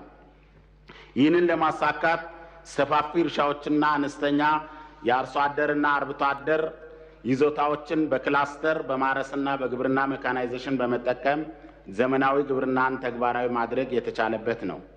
ሆኖም ግን የመሬት አቀማመጣቸው ተራራማና ወጣ ገባነት ያላቸው ሜካናይዜሽንን ተግባራዊ ለማድረግ የሚያስቸግር መልክዓ ምድር ያላቸው የሀገራችን ክፍሎች ምርታማነትን ለማሻሻል በአጭር አማራጭ ቴክኖሎጂዎችን ከመጠቀም አኳያ ምን እየተሰራ ነው? ሁለተኛ፣ ከስራ ዕድል ፈጠራ አኳያ በ7 ወር አፈጻጸም ሪፖርቱ ላይ በሀገር ውስጥ በቋሚነት 2.28 ሚሊዮን ወጣቶች እና በውጭ ሀገር ደግሞ 270 ሺህ ላላነሱ ዜጎች የስራ ዕድል እንደተፈጠረላቸው ተመላክቷል። ይህ አፈጻጸም በሀገራችን ካለው ሰፊ አምራች የስራ ፈላጊ ቁጥር አንጻር ምን ያህል የተመጣጠነ የእቅድ አፈጻጸም ነው? በተጨማሪም በሀገር ውስጥም ሆነ በውጭ ሀገር የተደረገው የስራ ዕድል ፈጠራ በየክልሎች ያላቸው ንጽጽርና እንዲሁም በገጠር የተፈጠረው ስራ ዕድል ፈጠራ የአርብቶ አደር አካባቢዎችን ጨምሮ ምን ያህል ድርሻ እንዳለው ቢገለጽ። ከዚህ ጋር ተያይዞ በቀረበው በሪፖርቱ ላይ የሴቶች የስራ ዕድል ፈጠራ አፈጻጸም መሻሻል ያልታየበት መሆኑን ተመላክቷል። ስለሆነም መሰረታዊ ችግሩና የቀጣይ መፍትሄ አቅጣጫ ላይ ማብራሪያ ቢሰጥበት ይላለው። አመሰግናለሁ። እናመሰግናለን። በመቀጠል የተከበሩ ዶክተር መብራቱ ሰንበታ። አመሰግናለሁ። የተከበሩ አፈ ጉባኤ፣ የተከበሩ ጠቅላይ ሚኒስትር ዶክተር አብይ አህመድ፣ በምክር ቤት አባላት ለሚነሱ ጥያቄዎች ምላሽና ማብራሪያ ለመስጠት በመካከላችን ስለተገኙ እኔም እጅግ በጣም አመሰግናለሁ። ለእርስዎ የማቀርባቸው ጥያቄዎችን በንባብ እንደሚቀጥለው አቀርባለሁ። አንደኛ፣ ዘላቂ ሰላም ግንባታን በተመለከተ ነው። እንደሚታወቀው በሀገራችን ዘላቂ ሰላም ለማረጋገጥ እና ሀገራዊ መግባባትን ለማስፈን የተጀመረውን ሀገራዊ ምክክር ሂደት አንዱ ሲሆን በተለያዩ የሀገሪቱ አካባቢዎች ደግሞ ሕግ ማስከበር ስራው እየተከናወነ እንደሆነ ይታወቃል። ሰላማዊ አማራጭ ቅድሚያ በመስጠትና ሁለቱንም አቀናጅቶ ከመተግበር አንጻር መንግስት ምን እየሰራ ይገኛል? ምን ተጨባጭ ውጤትስ ተገኝቷል? ሁለተኛው የህዳሴ ግድብና የአካባቢው ማህበረሰብ ተጠቃሚነትን በተመለከተ ነው። ክቡር ጠቅላይ ሚኒስትር፣ እንደሚታወቀው ታላቁ የኢትዮጵያ ህዳሴ ግድብ በሚገርምና በሚያኮራ ፍጥነትና ጥራት እየተጠናቀቀ ይገኛል። የዚህ ትውልድ አካል በመሆኔም ታላቅ ኩራት ይሰማኛል። ይሁን እንጂ ወደ ህዳሴው የሚወስደው ዋናው መንገድ ግንባታ ፕሮጀክት ለቻይና ካምፓኒዎች ኮንትራት ተሰጥቶ የነበረ ቢሆንም በነበረው የጸጥታ ችግር ምክንያት ስራው ከተቋረጠ ብዙ ዓመታትን አስቆጥሯል። በዚህ ምክንያት ከአሶሳ ወደ ህዳሴ ግድብና ከህዳሴው ግድብ ወደ መተከል ዞን ዋና ከተማ ግልገል በለስ የሚወስደው መንገድ እጅግ አስቸጋሪና ለሰው ህይወትም ሆነ ለንብረት ደህንነት የማይመች ሆኖ ይገኛል። ሰሞኑ ለውክልና ስራ ስንሄድ ከአሶሳ እስከ ህዳሴው ግድብ እስከ ግልገል በለስ እንደ ኳስ እየነጠርን ነው የሄድነው። ግን የተጽናናሁት ህዳሴው ግድብ ደርሰን አሳ በልተን ሐይቁን አይተን ስለሄድን ብዙ ተጽናንተናል። ያ ሁለት ተወካዮች ስላሉ ማለት ነው መተከል ዞን ውስጥ። ሌላው ህዳሴው ግድብ የሚገኝበት የመተከል ዞን ወረዳዎችም ከፍተኛ የመብራት መቆራረጥ ያጋጥማቸዋል። ያው መብራት ከባህር ዳር ስለሚያገኙ ረጅም ርቀት ስለሚሄድ የኃይል መቆራረጥ ሁኔታዎች አሉ። በተጨማሪም በግድቡ አካባቢ ይኖሩ የነበሩ የልማት ተነሺዎችን መልሶ የማቋቋም ስራ ተቋርጦ እንደሚገኝ ከመራጩ ህዝብ ጋር ባደረግነው ውይይት ተረድተናል። ስለሆነም የተቋረጡ የፌዴራል የመንገድ ፕሮጀክቶችን የማስጀመርና ክልሉ የዘላቂነት የመብራት ኃይልን ከህዳሴው ግድብ በቀጥታ የሚያገኝበትና በአካባቢው የልማት ተነሺዎች መልሶ የማቋቋም ስራዎችን ለማስቀጠል በመንግስት በኩል ምን ታስቧል? ሶስተኛው እና ዋናው የመድብለ ፓርቲ ዲሞክራሲ መልካም አስተዳደርና ብልሹ አሰራሮችን በተመለከተ ነው። እንደሚታወቀው የመድብለ ፓርቲ ዲሞክራሲ በሀገራችን ህገ መንግስት ፍቃድ ያገኘ እንደሆነ ይታወቃል።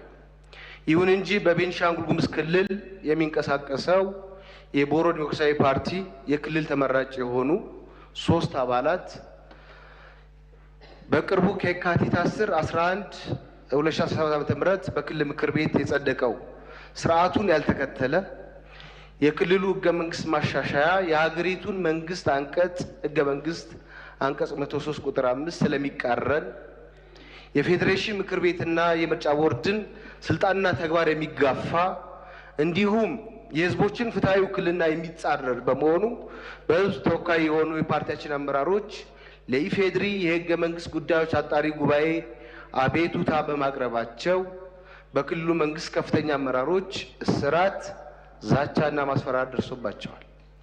በአብሮ መስራቱ የክልሉ የስራ አመራር ተቋም ዋና ዳይሬክተር በዚህ ሰዓት ማረሚያ ቤት ገብቶ ይገኛል። የፌዴራል ህገ መንግስት መከበር አለበት ስለተባለ ህገ መንግስት ንዷል ተብሎ በዚህ ወቅት እስር ቤት ውስጥ አንድ የምክር ቤት አባል መወርወር አለበት የሚል እምነት የለኝም። ፓርቲያችንም ላይ ጽንፈኛ ፓርቲ ነው በሚል ጅምላ ፍረጃ በክልሉ ከፍተኛ አመራሮች በአሁኑ ሰዓት በየወረዳው ወጥተው በሚዲያዎችም ጭምር ተዘምቶብናል። ሀገር እየመከረች ባለችበት ወቅት ህገ መንግስት ማሻሻያ እንደ አንድ አጀንዳ እንደሆነ እየታወቀ በዚህ ወቅት የክልል ህገ መንግስት ብዙ ውይይትና ምክክር ሳይደረግበት በአንድ ቅጽበታዊ ጉባኤ ማሻሻያ ማድረግ ተገቢ ነውንስ የሚል ጥያቄ አለኝ። እኔ በቅርቡ ወደ ደቡብ አፍሪካ ሄጄ ነበር። ደቡብ አፍሪካን የሚመራው ኤንሲ ነው። ሳውዘርን ኬፕ ፕሮቪንስ ኬፕ ታውንን ጨምሮ የሚመራው በዲሞክራቲክ አሊያንስ በሚባል ፓርቲ ነው። በሁለቶቹ መካከል ምንም ችግር የለባቸውም። አንድ ክልል የሚመራው ዲሞክራቲክ አሊያንስ ቢሆንም ኤንሲ ዛዛዛ ክልል ተፎካካሪ ነው። በሰላም በህግ በስርዓት አገራቸውን እየመሩ ይገኛሉ። ስለዚህ ክልሉ ምንድነው ዝም ብለን የምናየው? እኔ አሶሳን ሳይ በእውነት ደንግጫለሁ። ምኖረው አርባ ምንጭ ነው። አክቹአሊ ከአርባ ምንጭ ለሄደ ሰው ሊከብድ ይችላል። መሰረተ ልማት የሚባል ነገር፣ ውሃ የሚባል ነገር፣ መንገድ የሚባል ነገር ክልሉን በደንብ እዩት፣ ይፈተሽ ነው የምለው። በድህነት መዋቅሩ እዩት ክልሉን። እኛ እዛው ተወልደን ብናድግም ክልሉ ግን ከሌሎች አንጻር ተመጣጣኝ የሆነ ልማት ሊያገኝ ይገባል። አፋርን ሄጄ አይቼዋለሁ። በዚህ ወር ውስጥ ጅጅጋ ሄጃለሁ፣ ሶማሌ ሀረሪ ሄጃለሁ፣ ድሬዳዋ ሄጃለሁ። በፍጹም አይገናኙም። ትልቅ የሆነ ኢኮኖሚክና የልማት ዲስፓሪቲ በክልሎች መካከል እየተፈጠረ ስለሆነ ይሄን ነገር በደንብ ቢያዩት። የኑሮ ውድነት ማካካሻ ተብሎ ደግሞ በቅርቡ በፌዴራል መንግስት ከጥቅምት 1 ጀምሮ የተፈቀደው የደሞዝ ጭማሪ በክልሉ መንግስት ውሳኔ ከታህሳስ 1 ጀምሮ እንዲከፈል መደረጉ የክልሉ የመንግስት ሰራተኞች አሁንም ቅሬታ እያቀረቡ ሲሆን በተለይ መምህራን ያልተከፈለን የ2 ወር ጭማሪ ይከፈለን ይገባል የሚል ጥያቄ እያነሱ ይገኛሉ። ስለዚህ የክልሉ ህገ መንግስት ማሻሻያውን ተከትሎ እየተፈጠሩ ያሉ ችግሮች የመድብለ ፓርቲ ስርዓቱን በእጅጉ የሚጎዱ ስለሆኑ ይህንን ችግር መቅረፍ ለምን አልተቻለም ወይም የሚስተካከልበት ሁኔታ ቢፈጠር? ክቡር ጠቅላይ ሚኒስትር እርስዎ ይሄን እንደሚፈቱት ባለሙሉ እርግጠኛ ነኝ። እርግጠኛ ነኝ ይሄ ነገር በደንብ ታይቶ ተፈትሾ ይመለሳል የሚል እይታ አለ በእኔ በኩል። በመጨረሻም በዚሁ ክልል የወርቅ፣ የቡና፣ የነዳጅ እንዲሁም ጥሬ ገንዘብ ኮንትሮባንድ ነው። ጥሬ ገንዘብ መተከል ላይ ካሽ ሪዘርቭ ስለሌላቸው ገንዘብ ከባህር ዳር ወይም ከቡሬ ስለሚያመጡ እና በጀባ ስለሆነ የሚሄዱትን ገንዘቦች ትንሽም ቢሆኑ የወርቅ ኮንትሮባንድ ነጋዴዎች ናቸው የሚወስዱት። መንግስት ሰራተኛው በቀን 500 ብር ብቻ ነው የሚሰጠው ከባንክ። እኛ ሰሞኑን ህዝቡ ስናወያይ ደሞዛችንን ለምን በጥሬ አትሰጡንም? ለምንድን ነው ኦንላይን የምትሰጡን? ባንክ ሂደን 500 ብር የምናገኘው ገንዘብ እያገኘን አይደለም። ከባንክ የወጣ ገንዘብ እየተመለሰ አይደለም። ስለዚህ እነዚህ አይነት የኮንትሮባንድ ስራዎች አንድ የሀገርንም ኢኮኖሚ የሚጎዱ ስለሆነ ይህን ድርጊት ለመቀነስ በመንግስት በኩል ምን ታስቧል ለማለት ነው። አመሰግናለሁ። እናመሰግናለን። በመቀጠል የተከበሩ አይሻ ሼሽፋ።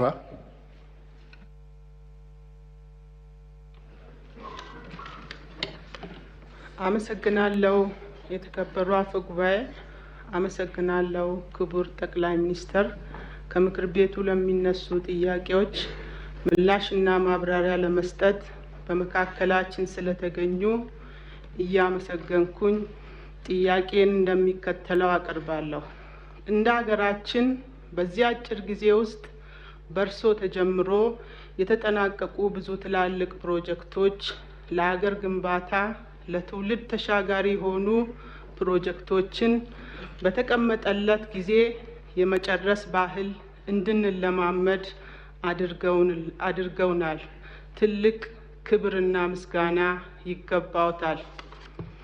ስለሆነም ከለውጡ ወዲህ ትልቅ እድገት ከታየባቸው መስኮች ውስጥ አንዱ የፕሮጀክቶች አፈጻጸም ላይ የመጣው ለውጥ ነው። ይሁንና ከመሰረተ ልማት ግንባታ አኳያ የመንገድ፣ የመስኖ ልማት አውታሮች፣ የመጠጥ ውሃ ፕሮጀክቶች አፈጻጸም ተጀምሮ የተጓተተባቸው ሀገሪቱ አካባቢዎች ብዙ ናቸው።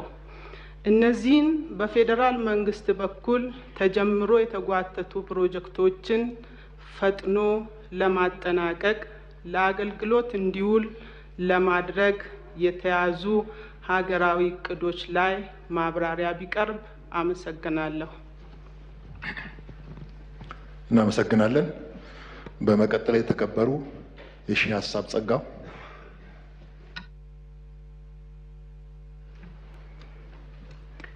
አመሰግናለሁ። የተከበሩ አፈ ጉባኤ፣ አመሰግናለሁ። ክቡር ጠቅላይ ሚኒስትር፣ በምክር ቤቱ ለሚነሱ ጥያቄዎች ምላሽና ማብራሪያ ለመስጠት በመካከላችን ስለተገኙ እያመሰገንኩ ጥያቄን እንደሚከተለው አቀርባለሁ። ጥያቄ ትምህርትን የሚመለከት ነው። ከትምህርት ሴክተር አኳያ ዋናው ተልዕኮ ትውልድን የመቅረጽ ተገቢ የሆነና ጥራት ያለው ትምህርት በፍትሃዊነት ለሁሉም ዜጋ የማዳረስ ስራ መሆኑ ይታወቃል። በመሆኑም በ6 ወሩ አፈጻጸም ወደ ትምህርት ቤት መምጣት ከሚገባቸው ውስጥ 24% ወይም 7,841,070 የሚሆኑ ተማሪዎች ወደ ትምህርት ገበታቸው በተለያየ ምክንያት እንዳልተመለሱ በሪፖርቱ ተመላክቷል። ከዚህ አንጻር የነገ ሀገር ተረካቢ ልጆቻችን ያሉበት ሁኔታ ግልጽ በመሆኑ መንግስት ያጋጠሙ ችግሮችን ኃላፊነት ወስዶ በመፍታት ተማሪዎች ወደ ትምህርት ገበታቸው እንዲመለሱ ማድረግ ያልቻለው ለምንድን ነው? በቀጣይስ ችግሩን ለመቅረፍ ምን እየተሰራ ይገኛል?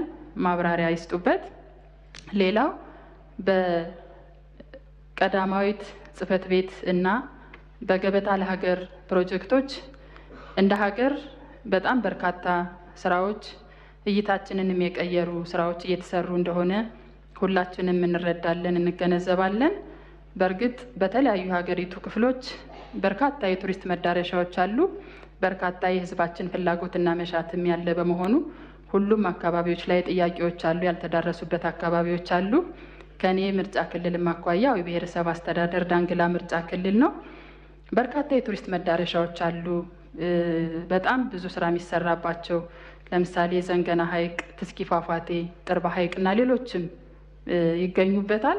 በትምህርትም የተሻለ ግንዛቤ ያለው ህዝብ እና አካባቢ በመሆኑ እነዚህና ሌሎችም ያልተዳረሱ አካባቢዎች ላይ በቀጣይ በእነዚህ ፕሮጀክቶች ተጠቃሚ እንዲሆኑ የሚሆኑበትን ሁኔታ ቢመቻችላለሁ። አመሰግናለሁ። እናመሰግናለን። በመቀጠል የተከበሩ አስቴር ከፍታው።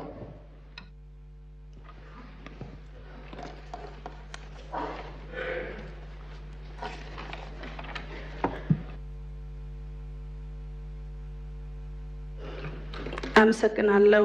የተከበሩ አፈ ጉባኤው፣ አመሰግናለሁ ክቡር ጠቅላይ ሚኒስትር ለምናነሳቸው ጥያቄዎች ምላሽና ማብራሪያ ለመስጠት በመካከላችን ስለተገኙ አስተያየቴንና ጥያቄዎችን እንደሚከተለው አቀርባለሁ።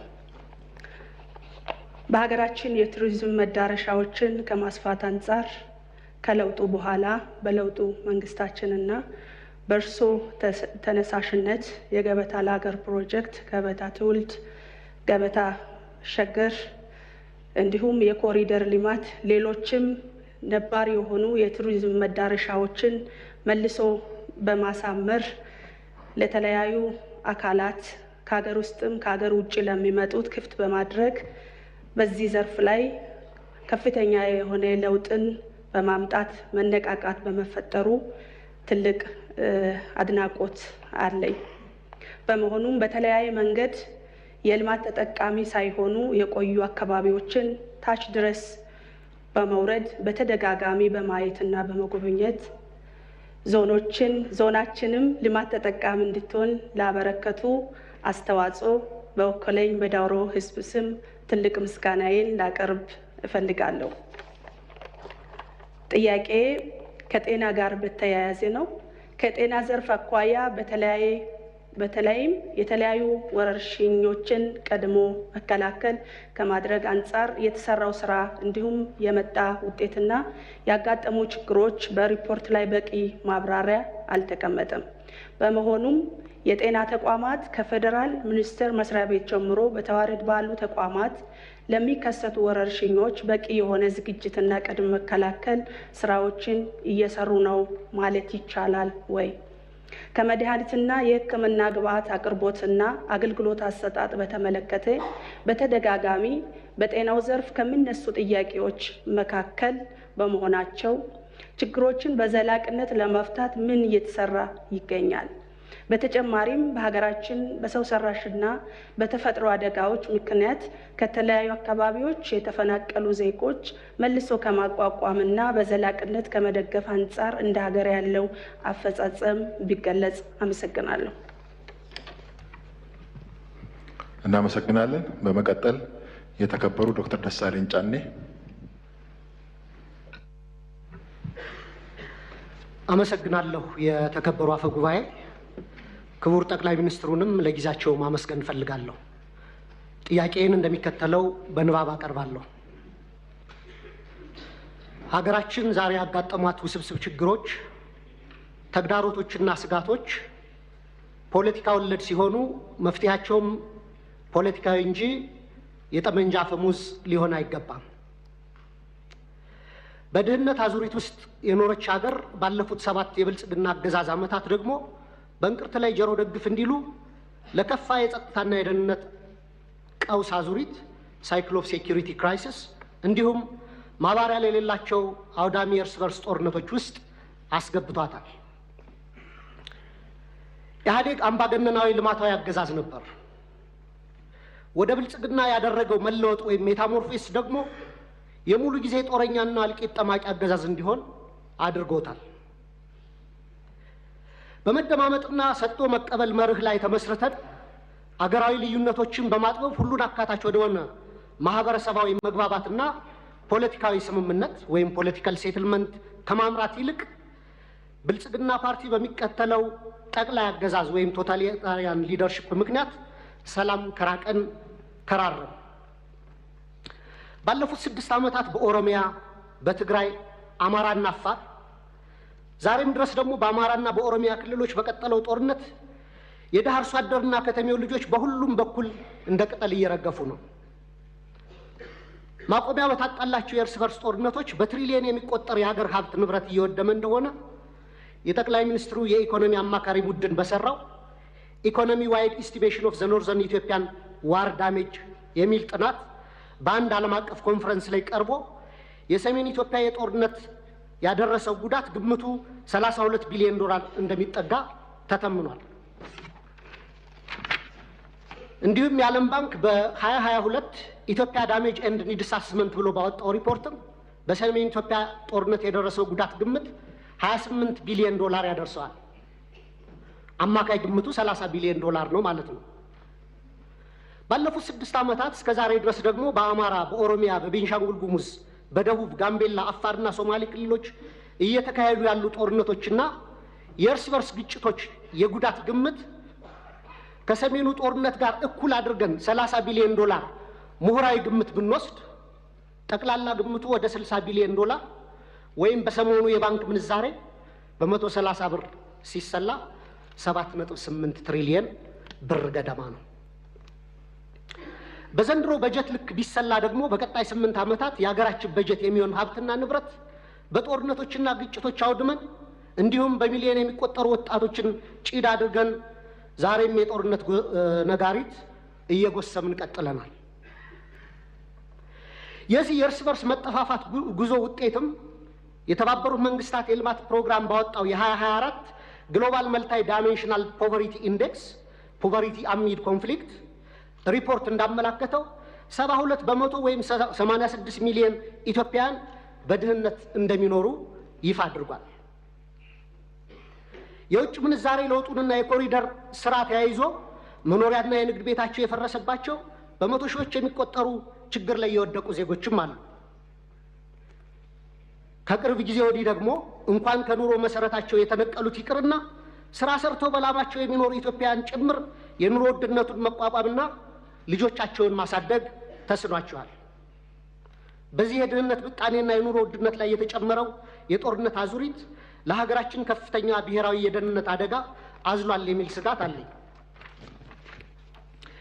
በሰብአዊ መብቶች ጥበቃ ረገድም የተባበሩት መንግስታት ድርጅት የሰብአዊ መብት ኮሚሽን በኢትዮጵያ ላይ በቅርቡ ባወጣው አፕዴት ኦን ዘ ሂውማን ራይትስ ሲቹዌሽን ኢን ኢትዮጵያ ጁን 2024 ሪፖርት በሀገራችን ላይ እየደረሰ ያለውን ከፍተኛ ሰብአዊ መብት ጥሰት በዝርዝር አቅርቧል።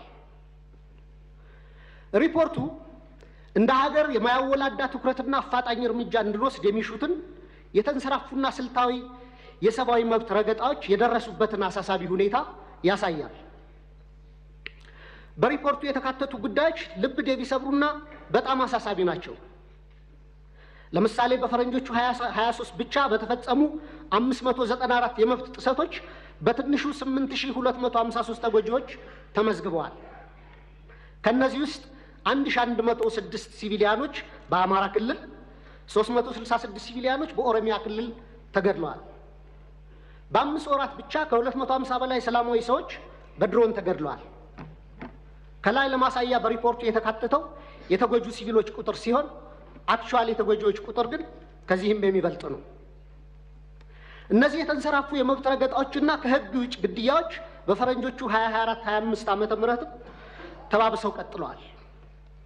የድሮን ጥቃት ዛሬም በአማራ ክልል ተጠናክሮ የቀጠለ ሲሆን ህፃናትን ጨምሮ ሲቪሊያኖች እየተገደሉበትና የሲቪሊያን ተቋማት እየፈረሱ እንደሆነ ቢቢሲን ጨምሮ በዓለም አቀፍ ሚዲያዎች ተዘግቧል። በተጨማሪም ሪፖርቱ የዴሞክራሲያዊ ማህበረሰብ አስፈላጊ ምሰሶች በሆኑት ሀሳብን በነጻነት የመግለጽ፣ የመሰብሰብ፣ የመደራጀት መብት ላይ ከፍተኛ ገደቦች መደረጋቸውን በአጽንኦት አመላክቷል።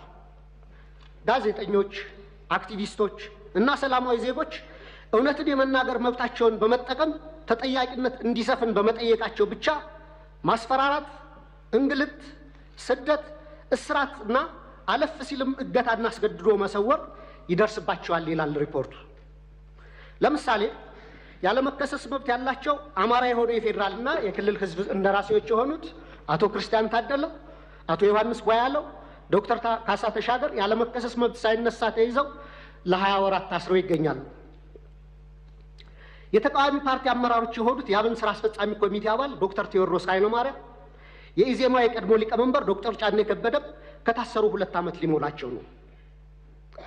በተመሳሳይ በርካታ የአማራ ጋዜጠኞች እንደ ምሳሌ መስከረም አበራ፣ ገነት አስማማ፣ ጋዜጠኛ ጎበዜ ሲሳይ፣ ጋዜጠኛ አባይ ዘውዱ፣ ጋዜጠኛ ዳዊት በጋሻውና ቴዎድሮስ ንብረት፣ የአማራ ምሁራን የሆኑት ዶክተር ወንዶሰን አሰፋ፣ ረዳት ፕሮፌሰር ሲሳይ ብቸው፣ ፕሮፌሰር ማረጉ ቢበይብ፣ ዶክተር ዘሪሁን ባህሪ፣ ዶክተር መሰረት ቀለመወርቅ፣ ዶክተር ገብረአብ አረሙ፣ ረዳት ፕሮፌሰር ዳኛ አበበን የመሳሰሉ ምሁራን እና ጠበቃ አለልኝ ምረቱና ጠበቃ ኤርሚያስ መኩሪያ አይነት የህግ ባለሙያዎች እንዲሁም የመንግስት ሰራተኞችና ወጣቶች በአጠቃላይ 182 የሚደርሱ አማራዎች በ25 የሽብርና ህገ መንግስታዊ ወንጀሎች መዝገብ ተከሰው ያለ ፍትህ ለ20 ወራት በፍርድ ቤት ይመላለሳሉ። የዘገየ ፍትህ እንደተነፈገ ይቆጠራል እንዲሉ የፍትህ ስርዓቱ ዛሬም ቀልጣፋና ፍትሃዊ ውጤት ማምጣት እንዳልቻለ አመላካች ነው። በኢህአዴግ ጊዜ ይደረግ እንደነበረው ሁሉ ፍርድ ቤት በተደጋጋሚ ይመላለሳሉ። ፍትህ ግን እንደ ሰማይ ይርቋቸዋል። በጦር ሜዳ እያዋጉ ተይዘው የታሰሩ የህወሓት አመራሮችን በአጭር ጊዜ የፈታ መንግስት በገዢው ፓርቲ አሰራሮች ላይ የሰላ ትችት የሚሰነዝሩ አማራዎችን ይህን ያህል ጊዜ ያለ ፍርድ ማሰር የገዢውን ፓርቲ አማላጠር ፖሊሲዎች በግላጭ የሚያሳይ ነው። የአማራ ክልሉን ጦርነት ተከትሎ ለ10 ወራት የቆየ አስቸኳይ ጊዜ አዋጅ በታወጀበት ባለፉት 20 ወራት ውስጥም በሺዎች የሚቆጠሩ አማራዎች መታወቂያቸው እየታየና በብሔር እየተለዩ ኢተኒክ ፕሮፋይሊንግ እየተደረጉ ታስረዋል። ኢሰብአዊ ለሆኑ አያያዞች መጋለጣቸውንም መንግስታዊ የመብቶች ተቋም ኢሰመቁና ዓለም አቀፍ ድርጅቶች ጭምር ገልጸውታል። የአስቸኳይ ጊዜ አዋጅ ከተጠናቀቀ በኋላ ባለፈው ወር በመዲናችን እስከ ተካሄደው የአፍሪካ መሪዎች ጉባኤ ድረስ የአማራ ልጆች ጅምላ እስር አልቆመም። የተባበሩት መንግስታት ድርጅት የሰብአዊ መብቶች ኮሚሽን ባወጣው ሪፖርት ውስጥ የተካተቱ አብዛኛዎች የመብት ጥሰቶች መንግስታዊ ተቋም በሆነ የኢትዮጵያ ሰብአዊ መብቶች 2016 ሪፖርት በምርመራ ጭምር የተረጋገጡ ናቸው። በተጨማሪም ኢሰመጉ፣ አምነስቲ ኢንተርናሽናል፣ ሂውማን ራይትስ ዋች፣ ሲፒጄ እና የአውሮፓ እና የአሜሪካ ኤምባሲዎች ጭምር ባወጧቸው ሪፖርቶች እና መግለጫዎቻቸው አሳሳቢነታቸውን ገልጸዋል። መንግስታዊ ኢሰመጉ ጥቅምት 13 2017 ባወጣው ሪፖርትም በአዲስ አበባ በአማራና በኦሮሚያ ክልሎች የተለያዩ አካባቢዎች በርካታ ዜጎች ያስገድዶ መሰወር ወይም ፎርስድ ዲስአፒራንስ ሁኔታ ሊያቋቁም በሚችሉ እና ያሉበት ሳይገለጽ በተራዘመ እስር ውስጥ እንደሚገኙ ተመላክቷል። የፖለቲካ ምህዳሩን ስናይ ደግሞ ተዘግቶ ምንም አይነት የተቃውሞ ድምጾች እንዳይሰሙ ከፍተኛ የመብቶች መቃ እየተፈጸመ ሲሆን በብልጽግና የሴፍቲኔት ፓኬጅ ውስጥ ያልተካተቱ ጥቂት የተቃውሞ ድምጾችም ሳፎኬት ተደርገው በደመነፍስ ለመተንፈስ እየተፍጨረጨሩ ነው። እነዚህ ሁሉ ዓለም አቀፍና ሀገር አቀፍ ተቋማት የሀገራችን የሰብአዊ መብት አያያዝ አስስቧቸው ሪፖርታቸውን የሚያወጡት የሚመለከታቸው የመንግስት አካላት ትኩረት አድርገው ችግሮች እንዲፈቱ እንዲያደርጉና መንግስቶም አፋጣኝ እርምጃ ወስዶ እንዲስተካከሉ እንዲሁም ተጠያቂነት እንዲሰፍን ነው። የህዝብ ተወካዮች ምክር ቤትም አንድም ቀን እንኳ ሁኔታውን በተመለከተ በምክር ቤቱ ስብሰባዎች አጀንዳ አድርጎ አለመወያየቱ፣ ሁኔታውን በተመለከተም በአስፈጻሚው ላይ በቂ ክትትልና ቁጥጥር አለማድረጉ፣ በህገ መንግስቱ በተሰጠው ስልጣን መሰረት አንድም የእርምት እርምጃ አለመውሰዱ በታሪክና በትውልድ ፊት ተጠያቂ የሚያደርገው ነው። የተከበሩ አፈ ጉባኤ፣ ክቡር ጠቅላይ ሚኒስትር፣ ከላይ ያለውን የሀገሪቱን ነባራዊ ሁኔታ የተመለከተ ረጅም ትችት ያቀረብኩት ለጥያቄ መቅድም እንዲሆነኝ እንጂ መቼም ብልጽግና ስለ ሀገራዊ ችግሮቻችን አላይም፣ አልሰማም፣ አልናገርም ካለ ውሎ ማደሩ ጠፍቶኝ አይደለም። ብልጽግና የሚታየው ጦርነት፣ የሚሰማው የቄስ ሞገሴዎችን ከንቱ ውዳሴ፣ ከተናገረም ወይ ደረቅ ፕሮፓጋንዳ ወይም ነጭ ውሸት ነው። በመካከል የከሱና የመነመኑ እውነቶች የሉም ማለት ግን አይደለም። ወደ ጥያቄ ስገባ ባለፉት 7 ዓመታትና ከዚያም በፊት ባሉ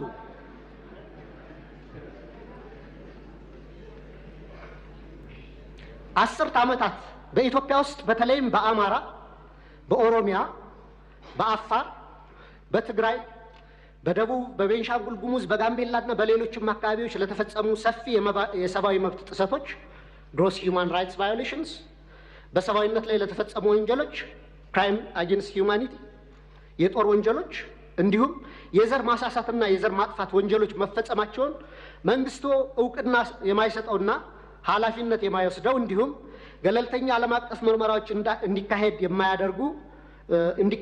የሚደረጉ ጥሪዎችን የሚያጣጥለው ለምንድን ነው? የሽግግር ፍትህ ከመጀመሩ በፊት እነዚህ ወንጀሎች በገለልተኛ ዓለም አቀፍ ተቋማት ተመርምረው የተፈጸሙ ወንጀሎች እንዲለዩ አትሮሲቲ ዲተርሚኔሽን እና በስማቸው እንዲጠሩ መደረግ አለበት። ከዛም ጥፋት ፈጻሚዎችን ለፍርድ ማቅረብና ተጎጂዎችን መካስ ወዘተ የሽግግር ፍትህ ሂደቱ አካል እንዲሆኑ ሊደረግ ይችላል። እንደ ሀገራዊ ምክክር ኮሚሽን አይነት ሂደቶችም የሀገራችንን ችግሮች እንዲፈቱ ከልብ የምንፈልግ ከሆነ በአማራና በኦሮሚያ ክልል እየተካሄዱ ያሉ ጦርነቶች አውዳሚ ወንድማማች ጦርነቶች በአስቸኳይ እንዲቆሙ ሳይለንሲንግ ዘገንስ መደረግ አለበት። የሰሜኑን ጦርነት እንዲቆም ያደረገው ዋነኛው አካል የፌዴራል መንግስቱ ሲሆን አሁንም በተለያዩ የሀገሪቱ አካባቢዎች ያሉ ጦርነቶችን የማስቆም ተቀዳሚ ኃላፊነቱ የሞራልና የታሪክ ተጠየቅም የሚወድቀው በፌዴራል መንግስቱ ላይ ነው። መንግስታዊ ያልሆኑ ተፋላሚዎች ኃላፊነታቸው በሁለተኛ ደረጃ የሚታይ ነው። ዘመናዊ የሀገራችን ታሪክ ብናይ እንኳን ለመቶ ዓመታት የፖለቲካ ችግሮቻችን በጠመንጃ አፈሙዝ ለመፍታት የሄድንበትና ዛሬም የቀጠልንበት መንገድ የዓለም ጭራ የሌሎች ሀገራት መሳቂያና መሳለቂያ ያደረገን ችግር ሲሆን ከዚህ የግጭትና የጦርነት አዙሪት በአስቸኳይ ካልወጣን እንደ ሀገር ለመቀጠል የምንችልበት ምንም ማስተማመኛ የለንም። በዚህ ረገድ መንግስት ዋነኛ ኃላፊነት ይኖርበት እንጂ የአማራ ፋኖ ኃይሎችና የኦሮሞ ነጻነት ሰራዊትም ጦርነቶችን ለማስቆምና የሚታገሉላቸው ዓላማዎች በሰላማዊ መንገድ እንዲመለሱ ማድረግ የሚቻልባቸውን እድሎች ሁሉ አሟጣው እንዲመለከቱ ለሰላም ለሚደረጉ አገራዊም ሆነ ዓለም አቀፋዊ ጥሪዎችና ጥረቶች መሳካትም የድርሻቸውን እንዲወጡ በወከለኝ የባህር ዳር ከተማ ህዝብ በመላ ኢትዮጵያና በራሴ ስም ጥሪ ማቅረብ እፈልጋለሁ። በጣም አመሰግናለሁ። እናመሰግናለን። በመቀጠል የተከበሩ መሐመድ አህመድ ቆቤ።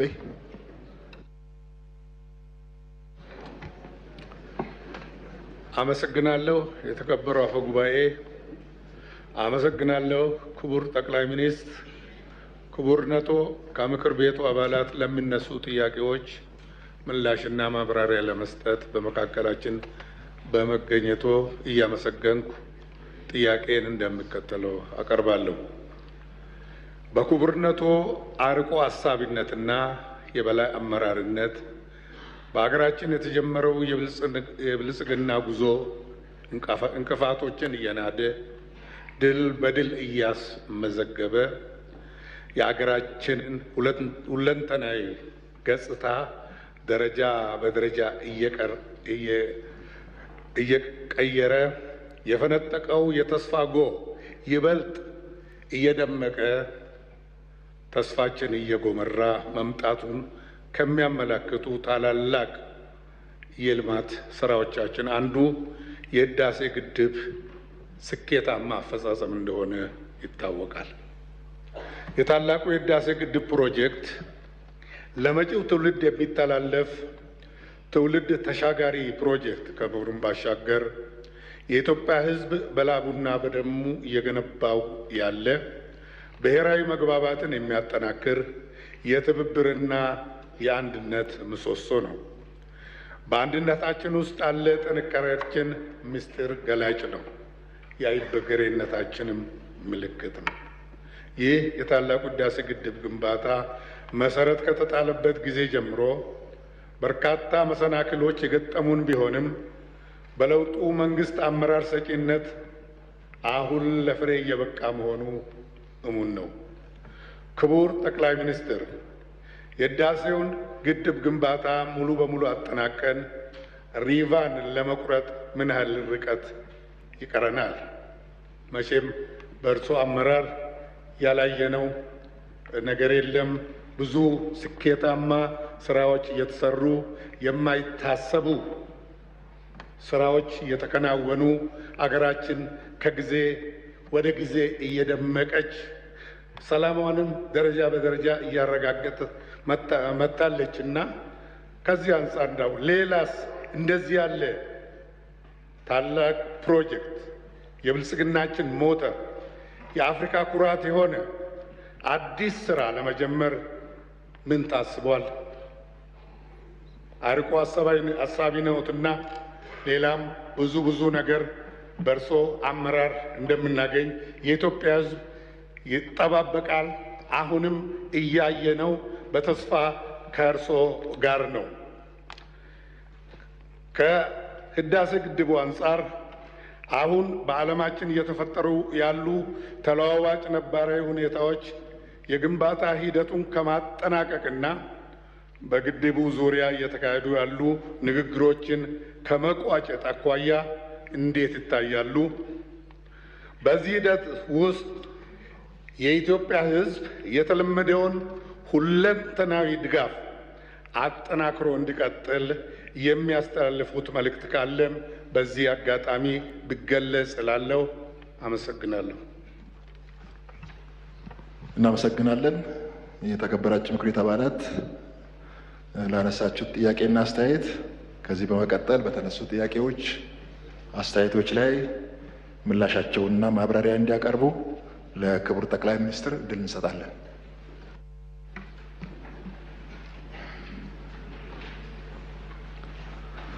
አመሰግናለሁ።